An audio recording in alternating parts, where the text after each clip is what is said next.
We can hate on the Dallas Cowboys front office for a lot of things. A lot. But one thing that they do exceptionally well is scout and develop offensive linemen. With a little help from Duke Manyweather, Dallas has consistently drafted and developed their offensive line. This year, they took Tyler Guyton and Cooper Beebe in the first and third round. And for the first time on Sunday, we saw both of these guys play in a Cowboys uniform. I thought they both played well, so let's look at the film.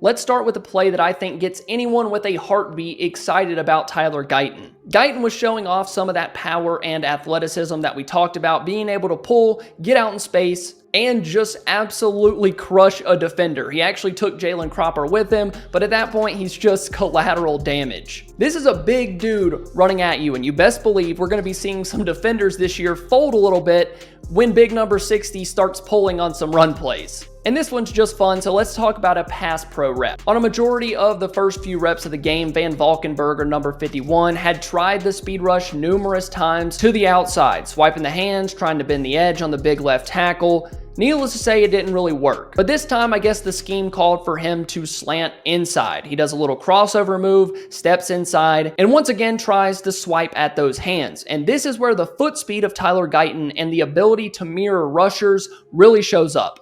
Watch Guyton's feet, watch 51's feet. And from there, it's just about using that power to move the defender out of the play because he cuts so hard inside that he completely lost the edge. He uses 51's own momentum against him and completely washes him out of this play. Now, this is a hilarious still shot of the Rams defensive line after they all slanted left. The line of scrimmage is now at a 90-degree angle of what it should be, and it's just a really funny picture because I guess no one cares about gap integrity anymore. It's overrated, all right? Now, I'm not gonna lie, Guyton wasn't perfect in this game, although on the stat sheet, he was perfect. 21 total snaps, did not allow a quarterback hit or pressure. But there are still some things that need to be cleaned up from what we saw on his college film. And in this case, it's the lunging, the overextending, that could get him in trouble with more explosive and technical pass rushers. This is not the position you really want to be in as an offensive tackle. Because of the athleticism, though, he's able to recover, get back in front, and then pushes 51 out of the back of the play. The lunging, the head down, it just puts him in a poor position. And you can't do that against guys like Myles Garrett. But Tyler Guyton is such an athletic anomaly. The foot speed at 6'7" or 8, the length to catch guys that might have a better position on him,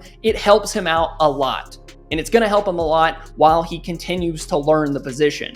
But overall in this game, he had his moments. There were times when his technique looked good, his athleticism was showing up, and there were far less moments of poor hand placement, instances of him lunging at his blocks. That's what we need to see from Guyton, improvement. And now with the Chuma Edoga seemingly out for an indefinite period of time, Guyton is your starting left tackle in 2024. But I liked what I saw from the first preseason game. Really quick, I want to give a shout out to the sponsor of today's video, BetUS. If you're looking for the best odds for the NFL season, Cowboys futures, live in-game betting, whatever you need, BetUS has you covered. They have huge bonuses, great odds, and fast payouts. Plus, new customers get a 125% sign-up bonus on their first 3 deposits. Deposit $20, get $25 more to play with. The link to sign up is in the description of today's video. Now, let's get back into the video. Now let's talk about Cooper Beebe, who I talked about in my preview video. I actually put him and Brock Hoffman together, and I said that this game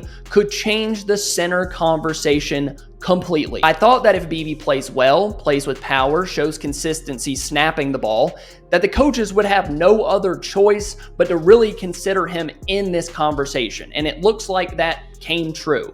Just 2 days after the game on Sunday, during Tuesday's walkthrough today, Beebe was out there with the first team, running with the ones, something we hadn't seen until today. And it's because of what Beebe did in his first preseason game. Against the Rams, he showed his upside as a run blocker and a pass blocker. So let's look at the plays. Number 90, Davis for the Rams, gave everyone on the Cowboys backup offensive line fits in this game.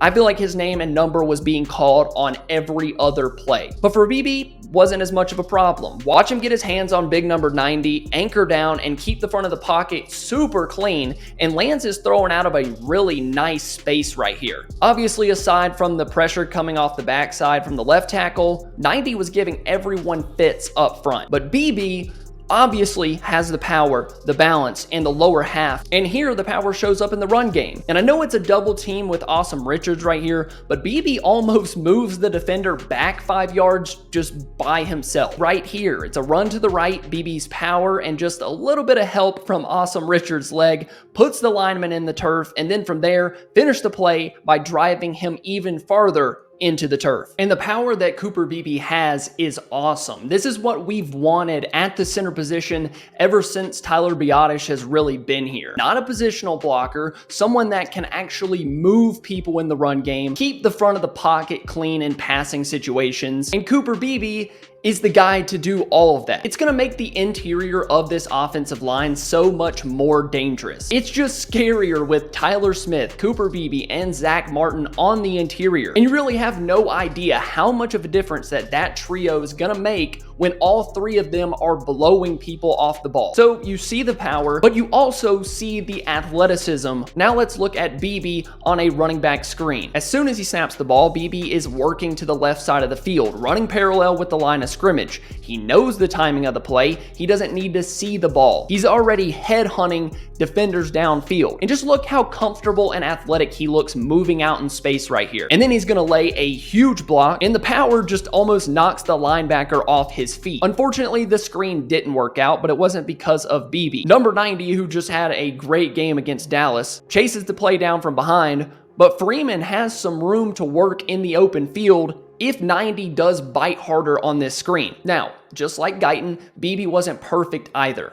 But I've been telling people that I think I would rather bet on the power, the athleticism, and the upside of Cooper Beebe over a guy like Hoffman, who maybe has a lower ceiling and is already getting to that point. I would rather just take my lumps with Beebe. When he messes up, he messes up. You move on and just think that he'll be better a game from now, 2 games from now, and eventually at the end of the season. For both of these guys, there were some good things, and I think these 2 draft picks are who you need to take your lumps with. And that is not considering the Udoka injury. I thought Guyton should have been starting up to this point. They are the present and the future of this offensive line. They need to get work. If they mess up, if they have a bad play, a bad series, you just take it for what it is and think it's part of the process. And you hope by the end of the season, you have 2 guys you fully trust and look at as cornerstone pieces moving forward. But what do you guys think? Let me know down below. Thank you guys so much for watching. If you enjoyed, please make sure to leave a like and subscribe to the channel. More videos coming out maybe even later today. I love you all, and I'll see you later.